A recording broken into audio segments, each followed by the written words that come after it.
오늘의 헤드라인입니다. 오늘 한낮에는 강한 볕이 내리쬐며 한여름 같은 더위가 기승을 부리겠습니다. 대기질은 보통에서 좋음 수준을 유지하겠지만 자외선 지수가 매우 높은 수준까지 치솟겠고 오존 농도도 대부분 높아져 주의가 필요합니다. 국제공동연구진이 에이즈 백신을 개발할 수 있는 새 가능성을 제시했습니다. 동물 실험에서 에이즈 백신 효과를 확인한 연구팀은 올해 안에 사람 대상의 임상시험도 진행할 예정입니다. DNA를 자르지 않고 원하는 위치에 유전자를 삽입해 교정하는 기술이 개발됐습니다.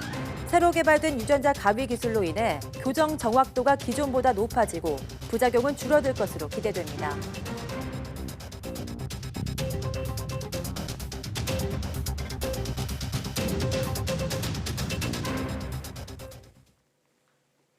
여러분 안녕하십니까? 6월 13일 사이언스 투데이입니다. 오늘은 전국이 맑은 가운데 30도 안팎의 한여름 더위가 찾아오겠습니다. 기상청은 오늘 동해에 중심을 둔 고기압 영향으로 전국이 맑겠고 강한 일사의 기온이 크게 오르겠다고 밝혔습니다.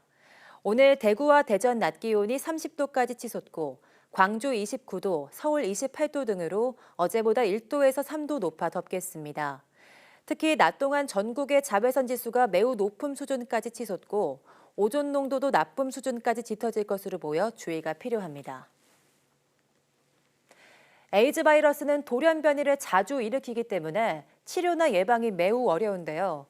국제공동연구팀이 에이즈 백신을 만들 수 있는 실마리를 찾아 올해 안에 임상시험을 진행할 계획입니다. 최소라 기자의 보도입니다. 에이즈를 유발하는 바이러스입니다. 껍질에 솟은 단백질 돌기가 사람 면역세포에 접촉해 세포를 파괴하고 결국 면역 기능 전체를 망가뜨립니다. 에이즈 백신은 이 단백질 돌기가 면역세포에 접촉하지 못하도록 하는 게 핵심입니다. 하지만 에이즈 바이러스가 단백질 모양을 다양하게 바꿔가며 백신 공격을 피하기 때문에 아직 효과적인 백신은 개발되지 못했습니다. 저분자 화합물이나 항체를 만들더라도 얘네들의 단백질이 변이가 일어나면 기존에 만들었던 약들이 또 무효화되고. 한국, 미국, 네덜란드 공동연구팀은 6천여 종의 에이즈 바이러스 단백질에서 공통된 특징을 뽑아내 인공 단백질 코넴을 만들었습니다. 그리고 코넴이 체내에서 더 많은 항체를 생산하도록 변형했습니다. 이렇게 만들어진 항체는 바이러스의 돌연변이 여부와 상관없이 모든 에이즈 바이러스를 공격했습니다. 에이즈 면역 백신이 개발된 겁니다. 토끼랑 짧은 꼬리 원숭이에 저희가 만든 단백질을 주입을 하고 그 다음에 시간이 지나고 나서 거기에다가 특정 바이러스, HIV 바이러스들을 실험동물에 주입을 합니다. 추가적으로 바이러스를 넣더라도 그 바이러스들이 생존하지 못한다는 놀라운 결과를 얻게 되었고요. 연구팀은 이런 원리를 적용하면 바이러스 변종이 심한 독감이나 에볼라, C형 간염의 백신도 만들 수 있을 것으로 전망했습니다.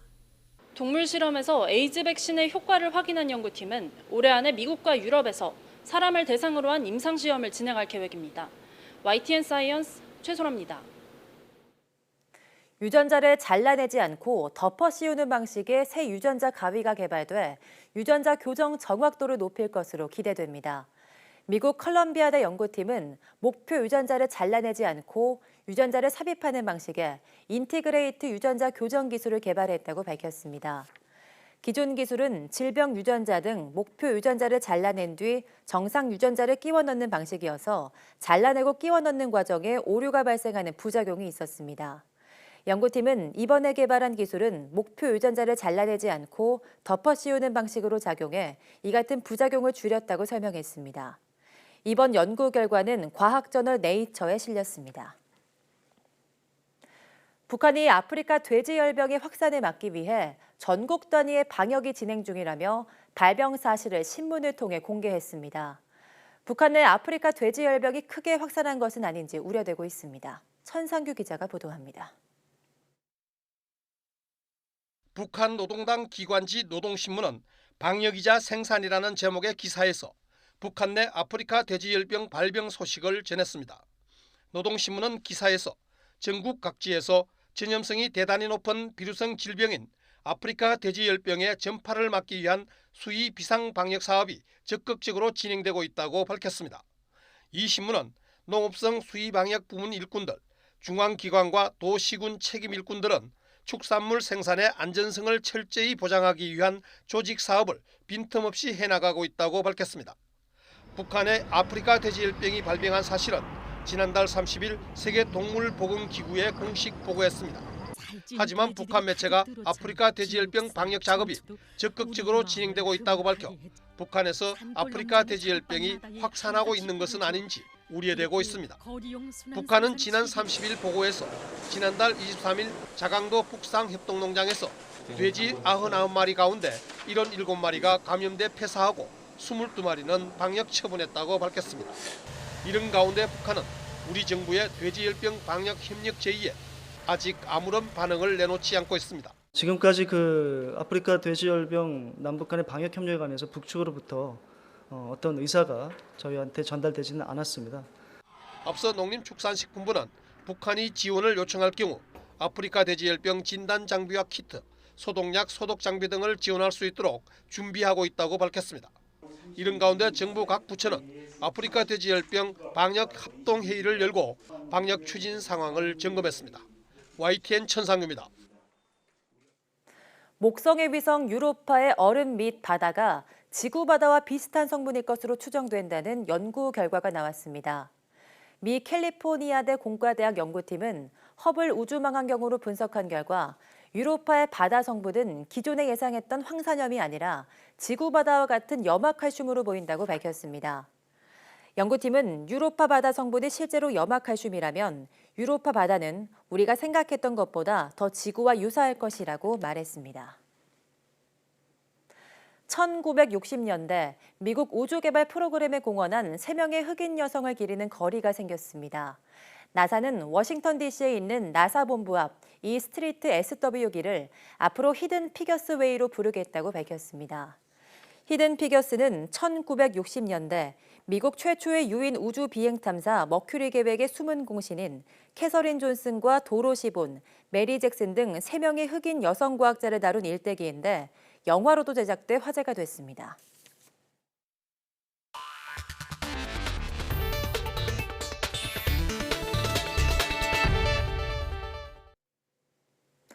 헝가리 다뉴브강에 침몰한 유람선 허블레아니호 인양이 완료된 이후 처음으로 시신 한 구가 수습됐습니다.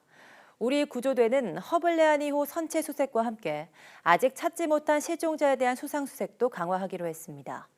수색 범위도 확대하고 다뉴브강 하류 부근 국가들에도 지속적인 협조를 요청할 계획입니다. 보도에 조수연 기자입니다. 허블레아니호 인양 하루 만에 열린 우리 정부 신속대응팀의 공식 브리핑. 현장 지휘관인 송승근 대령은 선체 인양 과정에서 실종자 수색이 완벽하지 못한 것에 대한 안타까움을 표시했습니다. 기계실에 발전기 등이 있는데 전류가 흘려가지고 우리 대원들 안전에 좀 위험이 된다고 헝가리 측에서 밝혔습니다. 그래서 어제 선체 진입이 좀 제한이 됐습니다. 송 대령은 이와 함께 침몰 현장 주변에서도 실종자 수색을 강화하겠다고 밝혔습니다. 우선 헝가리 측에 수중 소나 장비 투입을 요청하고 필요하면 잠수사들도 직접 물속에 들어갈 예정입니다. 선체 주변 밑바닥, 강 밑바닥을 집중적으로 좀 보고요.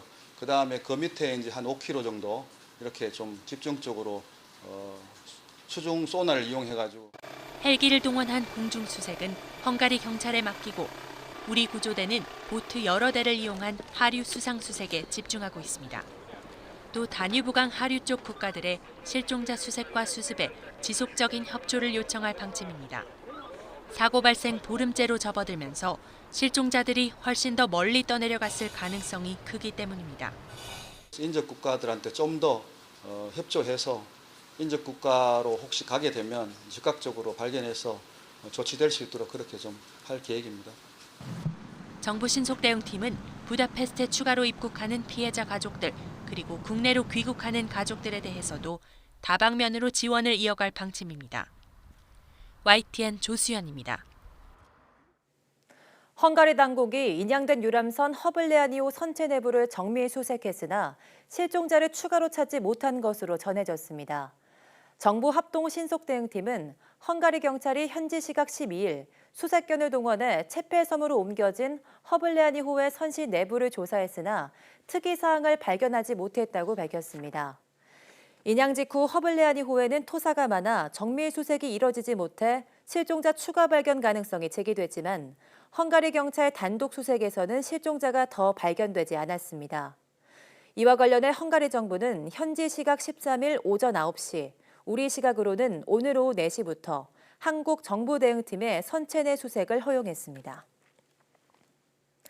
유람선 참사가 나기 전에 부다페스트 다뉴브강의 선박 운항이 너무 많아 사고 가능성이 크다는 경고가 잇따랐던 것으로 밝혀졌습니다. 하지만 헝가리 당국은 관광 수익 때문에 이를 방치했다고 뉴욕타임스가 보도했습니다. 박희천 기자가 보도합니다. 헝가리 부다페스트 다뉴브 강입니다. 해질녘부터 강을 오가는 배들의 숫자가 많아지기 시작하더니 밤이 어두워 야경을 볼 수 있는 시간이 되자 급격히 늘어납니다. 일부 구간에서는 병목 현상이 일어날 정도입니다. 위 언덕에서 내려다보면 중앙선이 없는 그런 왕복 8차선에서 차들이 다니는 것처럼 복잡하게 다니고 있습니다. 부다페스트시 당국도 다뉴브 강의 선박 교통량이 위험 수위에 달했다는 사실을 이미 알고 있었다고 뉴욕타임스가 보도했습니다. 부다페스트시가 의뢰에 작성된 2013년 연구 보고서는 유람선 수가 증가하면서 수상교통 혼잡 등과 같은 여러 문제가 발생하고 있다고 지적했습니다. 올해 부다페스트 교통 당국이 작성한 보고서도 다뉴브 강을 오가는 유람선과 다른 선박 간에 더 많은 협력이 요구된다고 밝혔습니다. 하지만 당국은 이런 위험성을 알면서도 아무런 조치를 하지 않았습니다. 관광 수입을 더 중시했기 때문입니다. 허블레아니호 침몰 사고가 난 뒤 당국이 허가 없이 운항하는 선박을 단속하면서 통행량은 다소 줄었지만 일시적인 현상에 불과하다고 뉴욕타임스는 지적했습니다. 국제투명성기구 헝가리 지부 관계자는 유람선의 증가가 대형 사고로 이어질 수 있다는 전문가 경고가 왜 무시됐는지 조사할 필요가 있다고 밝혔습니다. YTN 박희철입니다. 과학고는 다른 특목고나 자사고 등과 함께 사교육을 초래한다는 지적을 받고 있습니다. 서울교육청이 과학고 입학 제도를 바꿔 사교육 유발을 최소화하기로 했습니다. 바뀌는 과학고 입학 전형을 권호진 기자가 취재했습니다. 과학고와 외고, 국제고 진학 희망자의 사교육비는 지난해 기준으로 월 40만 원 정도였습니다. 일반고 진학 희망자보다 35% 많았고 사교육 참여율도 87.9%로 10.6%포인트 높았습니다. 서울교육청이 사교육비 관련 각종 통계를 근거로 과학고 입학 제도를 손보기로 했습니다. 핵심은 과학고 입학에 사교육이 필요 없도록 하는 것입니다. 과학고 입학 전형은 3단계인데 학교 생활기록부를 보는 서류평가와 출석 면담, 수학과 과학 문제를 푸는 소집 면접 등입니다. 이 가운데 사교육을 유발하는 것으로 지목되는 것이 소집 면접입니다. 서울시 교육청은 소집 면접을 중심으로 한 입학 전형 개선안 마련을 산하정책연구소인 교육정보연구원에 주문했습니다. 수학, 과학 분야에서 중학교 교육과정의 활성화. 두 번째 목표는 사교육 유발 요인을 좀 개선해보자, 억제해보자 하는 것이. 오는 8월 내년도 신입생 입학 전형부터는 면접 문제 출제에 과학고 교사와 함께 기존의 문제를 검토만 했던 중학교 교사도 참여합니다. 문제 유형도 과학적, 수학적 사고력 평가에서 탈피해 중학교 교육 과정을 성실히 이수했는지 확인하는 형태 위주로 바뀔 전망입니다. 한성과학고와 세종과학고는 앞서 공개한 입학 전형 요강에서 면접 때 중학교 교육 과정의 기초에 과학과 수학의 기본 개념 등을 평가하기로 했습니다. 연말까지 진행될 이번 연구 결과는 내년 시행될 2021학년도 고교 입시에 반영될 예정입니다. YTN 근호진입니다.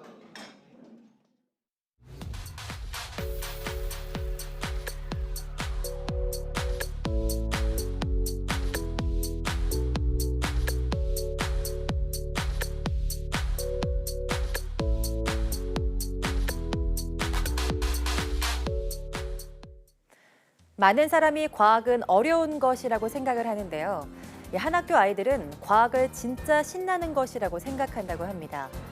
이론 위주의 과학이 아닌 실제로 생물을 만나고 탐구하는 과정을 통해 아이들에게 좀 더 쉽게 과학을 가르치는 선생님이 있기 때문인데요. 오늘 오후 사이언스 투데이 주민피플에서는 무지개 초등학교 하우영 과학 전담 교사와 함께 이야기해보도록 하겠습니다. 모두 많은 시청 바랍니다. 함께해 주신 여러분 고맙습니다.